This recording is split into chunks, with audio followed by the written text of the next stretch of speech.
To disable vibration for calls from certain contact on WhatsApp in Samsung Galaxy S23 Ultra, open WhatsApp.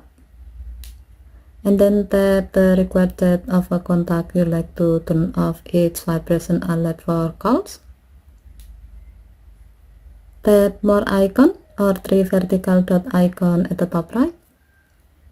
And then select view contact. Next, tap custom notification. Under call notification section, tap vibrate.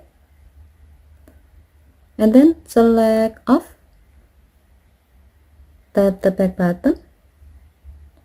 By doing this, from now your phone will not vibrate when you receive an incoming call on WhatsApp from the selected contact.